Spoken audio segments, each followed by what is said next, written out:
Some people only enter your life for 10 seconds. Yet somehow, they take the next 10 hours of your day with them. Your boss makes one sarcastic comment during a meeting. Everyone laughs. The meeting ends. By lunchtime, nobody remembers it anymore. But on your drive home, you're still thinking about it. You're still thinking about what you should have said. Someone disrespects you. They move on with their life, but you carry them into yours. The moment ended. Your reaction didn't. You tell yourself you're standing up for yourself. You're not. You're letting another person's behavior decide how you feel, even when they're no longer there. Nobody else is still living in that moment. Only you are. You're giving someone else control over your entire day. And you end up telling yourself, today was just a bad day. It wasn't a bad day. They left that moment behind. You didn't. Marcus Aurelius understood this. The first thing you protect is your own mind. Your sovereignty begins at your reaction. Never let another person decide the timing of your emotions. So before you ask yourself whether you're emotionally strong, ask yourself a harder question. Who's been deciding how you feel lately? In this video, you'll discover 5 ordinary behaviors that quietly hand your emotional control to other people. Why most of us never notice we're doing them. Why they become habits. And how to take that control back. 1. They only need 10 seconds. If someone can make you angry in 10 seconds, they're controlling you.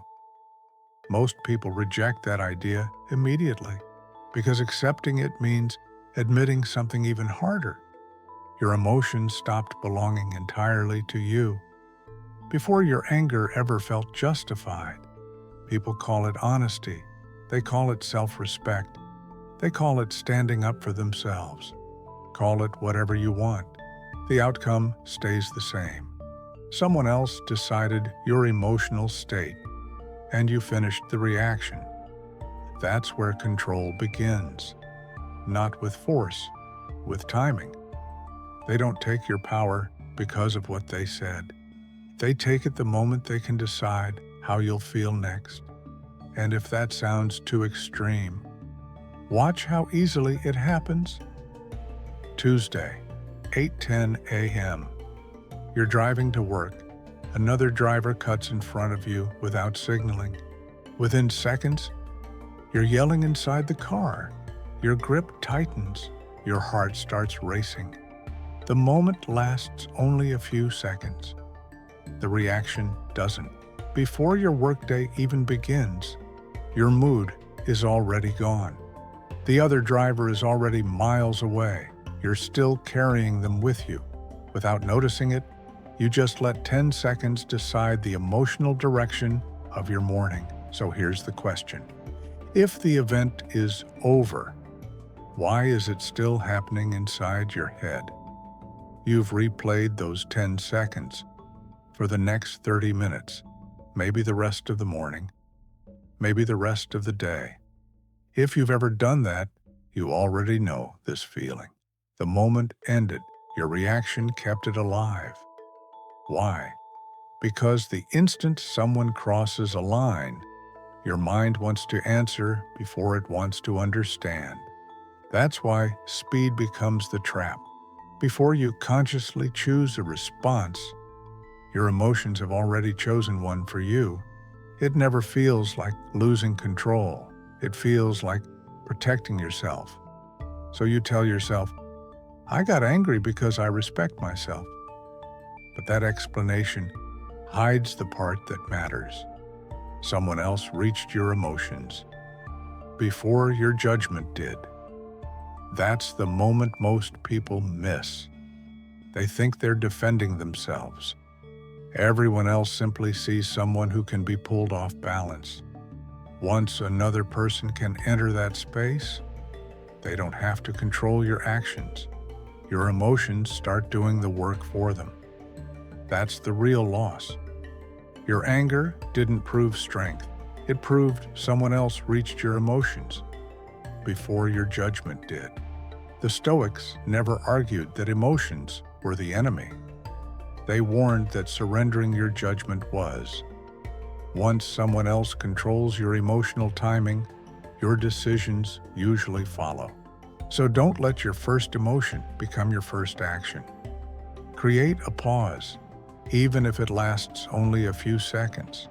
Those few seconds decide who owns the next hour. Now ask yourself one uncomfortable question.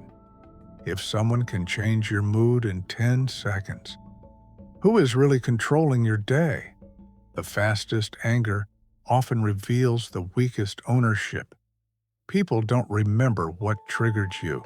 They remember how easy it was.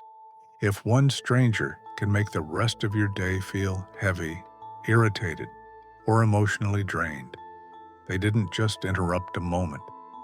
They found the fastest way back into your mind. 2. They already know your next move.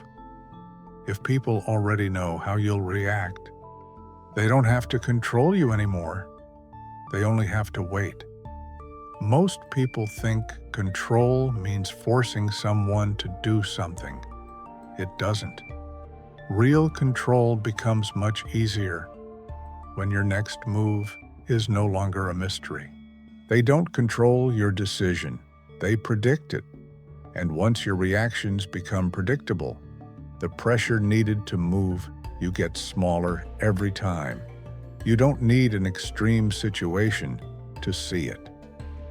Monday morning, a manager criticizes 2 employees. The first interrupts immediately. He explains. He defends himself. He corrects every sentence. The second listens, then calmly says, "I'll think about that." The meeting ends. Nobody remembers every word that was said. They remember one thing: who stayed composed. That's what people carry away, not the criticism, the composure. The difference wasn't intelligence. It wasn't confidence.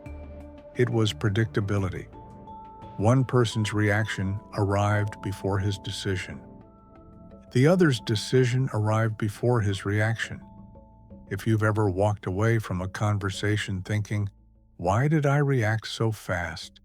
You've already seen this pattern in yourself. Most people don't notice it because they're too busy repeating it.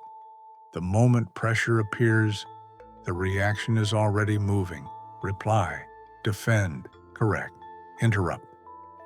Every fast reaction brings temporary relief, but every repeated reaction teaches people something. What pushes you? What speeds you up? What makes you abandon your own pace?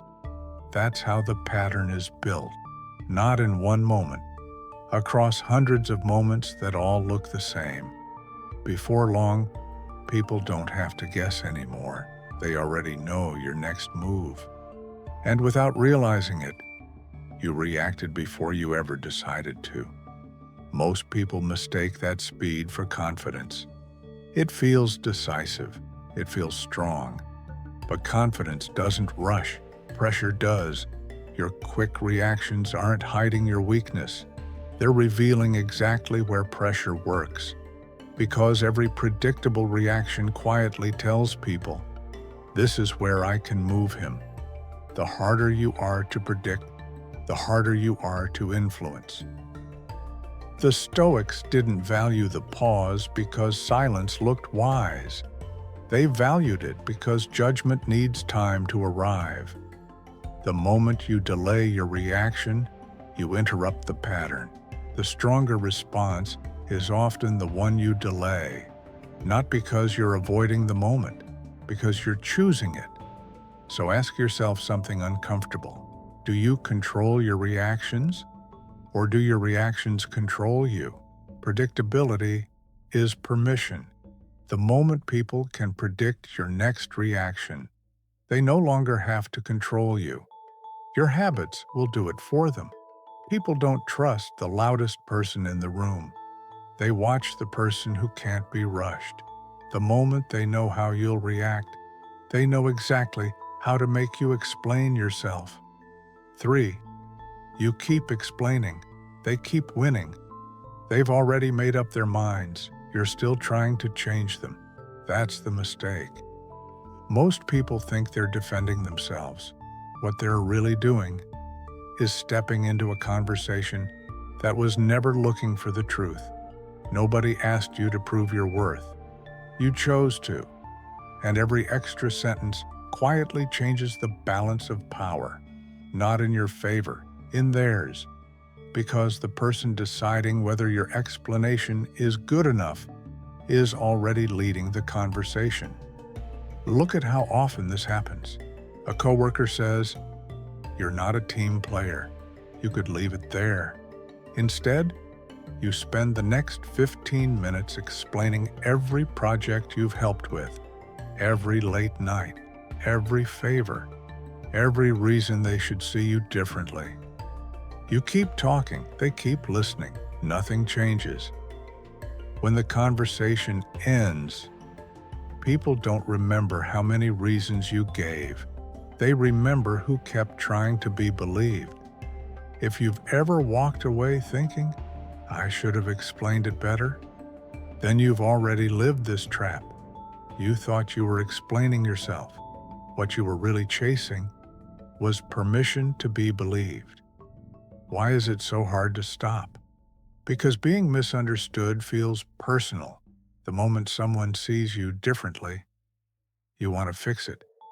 So you add another detail, then another, then another. You keep trying to close the gap without realizing the gap is what keeps you talking.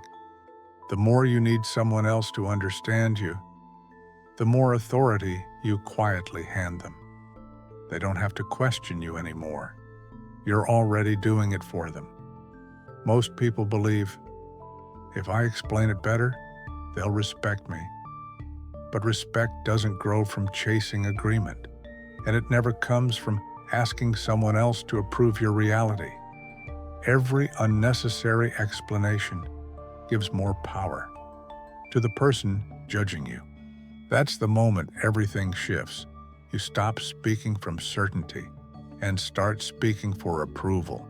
That's why some conversations never end. Not because they need more facts, because your need to be understood keeps feeding them. The Stoics answered honest questions. They didn't compete for belief.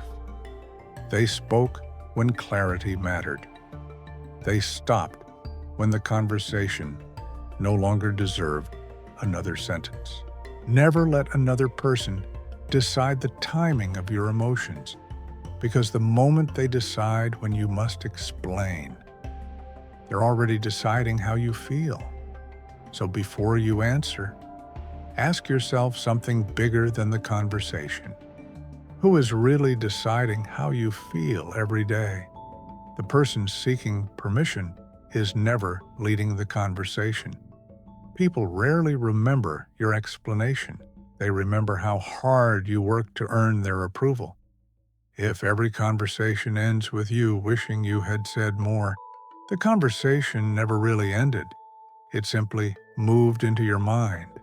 The person who keeps explaining is rarely the person holding the power.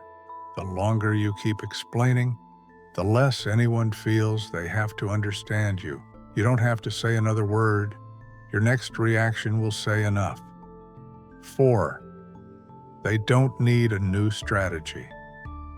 Every time someone pushes the same button, you give them the same reaction. If nothing changes, why would they? Most people think repeating the same behavior means the other person is stubborn. Sometimes that's true. But sometimes they keep doing it because it keeps working. They don't need a better strategy. Your repeated reaction keeps the old one alive. Once they know exactly what they'll get, they don't have to try very hard anymore. Sunday afternoon, a family barbecue. An uncle looks at two cousins and says, "So, neither of you has bought a house yet?" He says it with a smile. Ethan smiles back, "Not yet." Then he changes the subject. Ryan immediately starts explaining the housing market, interest rates, his career, his savings. The uncle nods. A few minutes later, he asks Ryan another question. By the end of the afternoon, nobody remembers the conversation. They remember who kept reacting. That's when it becomes obvious. Nobody had to teach them who would respond. You already showed them, if you've lived through moments like that. Don't ask why they kept pushing. Ask yourself why your response never changed. Because that's the real pattern. Every repeated disrespect starts feeling inevitable. So you prepare yourself. The same way you always have. The same trigger, the same facial expression, the same defensive tone, the same explanations, the same emotional ending. It feels automatic. Because it is. Your reaction doesn't end the pattern. It teaches the pattern what to expect. Every repeated emotional response sends the same message. Push here, and this is what you'll get. Again and again and again. No wonder they keep using the same move. You already taught them it works. Most people tell themselves they just enjoy causing problems. Maybe, but that's not the question that matters. The better question is, why does the same strategy still keep working? They repeat it because your reaction keeps rewarding it. That's why the pattern survives. Not because they're creative, because you're consistent. If you want the pattern to end, stop giving it the result it expects. The Stoics didn't spend their lives fighting every provocation. They stopped rewarding what was trying to control them. Stop feeding what you want to disappear, because every time your peace disappears, the pattern grows stronger. Now ask yourself something bigger than this moment. How much of your day belongs to other people's behavior? Every repeated reaction teaches someone to repeat the trigger. People rarely search for a new strategy when the old one keeps working. When people stop changing their approach, but never stop getting your reaction. The lesson isn't for them, it's for you. The longer they control your emotions, the less you control your own life. Change your reaction once, and you'll discover who was depending on it all along. Every trigger gives you two choices. The next one will decide who stays in control. 5. Choose your response before your emotions choose it. Choosing your response, instead of automatically rewarding someone else's behavior, is the moment everything begins to change. Most people never make that choice. They simply react again and again. Without realizing, every automatic reaction keeps paying the same person with the same reward. The moment the reward disappears, their influence begins disappearing with it. Not because they changed, because you finally did. Picture this: a friend makes the same sarcastic joke, the one they've repeated for months. Everyone looks at you, waiting for the reaction they've already memorized. This time, you don't explain, you don't argue, you don't force a smile. You simply continue the conversation. The room moves on. A week later, the joke never comes back. Not because you defeated them, because there was nothing left to collect. That's when you finally see it. You didn't win by saying something better. You won because you stopped giving the reaction they came for. That's what most people never understand. Winning was never about having the perfect answer. It was about refusing to keep rewarding the same behavior. At first, that feels like losing. Your pride wants an answer. Your emotions want an answer. Your habits want an answer. Everything inside you whispers, react. But sometimes, the strongest decision is refusing to continue the pattern. The old version of you needed to prove something. The new version asks only one question: does this deserve my response, or is it only asking for it? That single pause changes the direction of everything because control survives only while your reactions keep feeding it. Once the reward disappears, the pattern begins collapsing on its own. That's the moment your role changes. You're no longer participating in the pattern, you're ending it. Most people believe, I have to react if I want this to stop. The opposite is usually true. The day you stop rewarding the behavior, their control starts disappearing. Freedom doesn't begin when people finally change, it begins when your reactions stop belonging to them. The Stoics didn't wait for difficult people to become different. They protected the one thing that had always been theirs, their response. Choose your response before your emotions choose it for you. Never respond while someone else is still deciding how you feel. Before you speak, pause, then ask yourself, is this my decision or their trigger? Choose.